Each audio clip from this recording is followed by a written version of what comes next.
तो मेरे मीठे भाई और बहनों, रुको रुको। तो शिव बाबा पूछते हैं, आप कैसे हो? जवाब दीजिए। और घर में सब ठीक हैं, खुश हैं? तो कुछ बातें आप 99% नहीं जानते।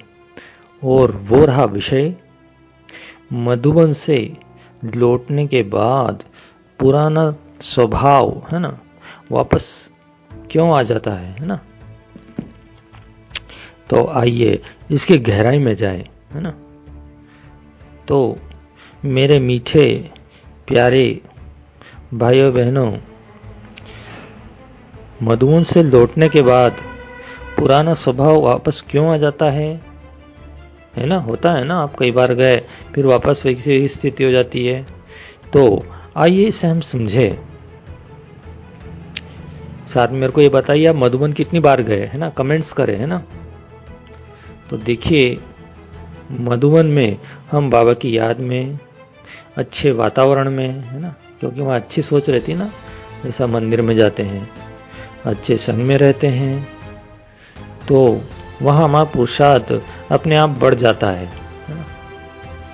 समझ रहे हैं ना मेरी बात, है ना। जवाब देना फिर इसका कमेंट्स में। लेकिन घर आते वही पुराना माहौल, है ना, वही पुरानी जिम्मेवारी, वही पुराने रिश्ते नाते सामने आ जाते हैं, क्योंकि मन की आदत है, वो लगा रहता है उसमें ना। तो पुराना स्वभाव माने आत्मा का भाव भी धीरे धीरे वापस आने लगता है ना। ये बात सच है ना। सच है कि नहीं, आप मुझे जरूर बताइए कमेंट्स में ना।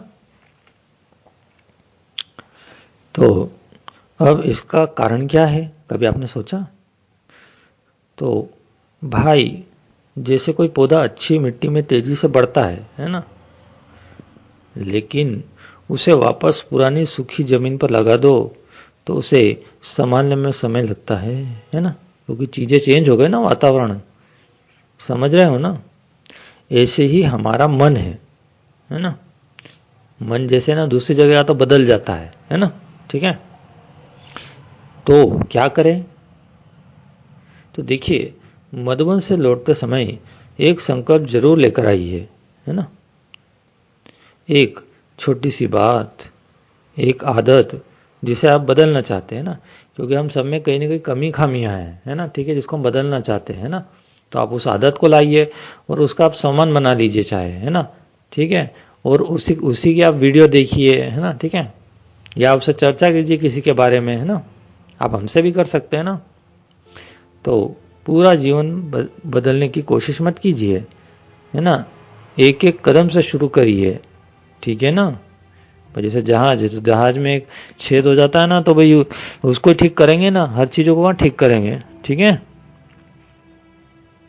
अगर आपकी कोई सी आदत है, आप बदल नहीं रही, तो आप हमसे या किसी ऐसे चर्चा कीजिए, है ना। दूसरी बात, रोज सुबह शाम कुछ मिनट अकेले बैठकर मधुबन की याद ताज़ी कीजिए, है ना। क्योंकि क्या था, हम जहाँ जाते उसकी स्मृति रहती है अपने पास, है ना। जैसे कोई फोटो देखता है ना, वैसे अनुभव को याद कीजिए, है ना। क्योंकि कारण क्या होता, कभी कभी हम ना मधुबन भी नहीं जा पाते हैं, है ना। तो भाई उसकी स्मृति लाके अनुभव कीजिए, है ना। जैसे सपने देखते हैं ना आप, तो इससे वो असर टिका रहता है ना। क्योंकि क्या है, वो स्मृतियां जागृत हो जाती है अपनी, है ना। ठीक है। अगर आप ऐसा करते हैं तो मुझे जरूर बताइए, है ना। अब है तीसरी बात, अपने साथी और भाई बहनों से जुड़े रहिए, है ना। उनसे भी जुड़े रहो, ज्ञान चर्चा करो, बातचीत करो, है ना।